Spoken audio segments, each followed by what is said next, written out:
The Energy and Petroleum Regulatory Authority (Epra) has unveiled a robust fuel pricing framework aimed at maintaining price stability while considering the interest of consumers, investors, and the government.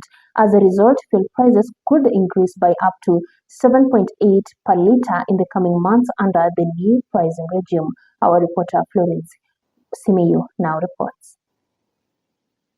Epra has announced a revised petroleum pricing structure aimed at reflecting actual costs across the fuel supply chain.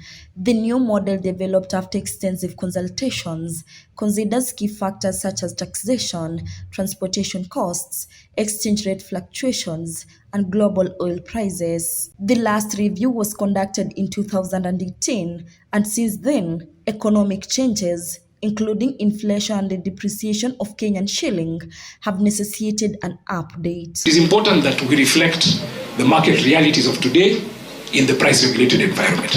Governments normally have medium-term plans, which are 5 years.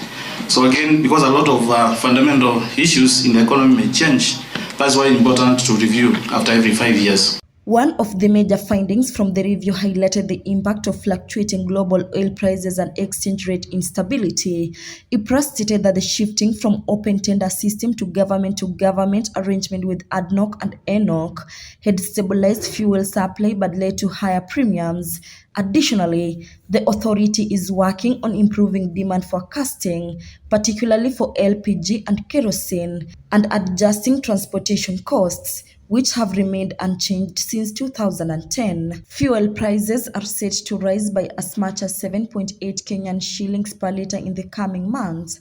Super petrol will increase by 7.8 Kenyan shillings per litre, diesel by 7.75 Kenyan shillings per litre, and kerosene by 7.67 Kenyan shillings per litre.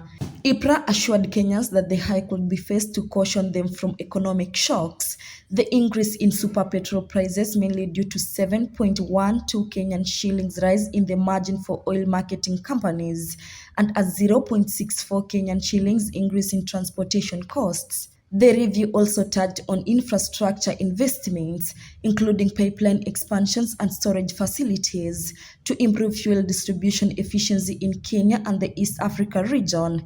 To ensure fair pricing, Epra has proposed a phased implementation of price adjustments covering retail and wholesale margins, transportation and storage costs. Because, to use an example, as you've seen transporters who have not had an increase from 2010, and it is today 2025, 15 years, and this is a question we need to ask ourselves as Kenyans.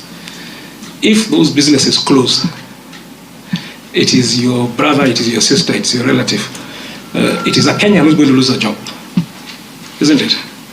So if we don't do our role as the regulator to ensure we balance interests of investors and consumers, tomorrow the question will be, where was the regulator when this business is shutting down or moving to other jurisdictions? Epra has urged industry stakeholders to participate in further consultations before final decisions are made, assuring the public that the adjustments will be introduced gradually. We are looking for a mechanism where we implement this, the recommendation of this report in phases. We want to time it at a point where it will not impact the consumer negatively, and we want to apply it at a time when we're having the petroleum prices come down.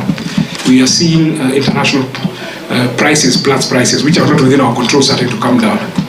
So we see an opportunity where we'll be able to implement these recommendations, even though it's a margin increase, without necessarily increasing pump prices. The authority reaffirmed its commitment to transparency and public engagement, encouraging Kenyans to take part in discussions. As the country braces for the price changes, Epra maintains that the adjustments are necessary to balance the interests of investors and the consumers while ensuring the sustainability of the fuel supply chain. Reporting for Tandao News Outlook at 1, I'm Florence Simiyu.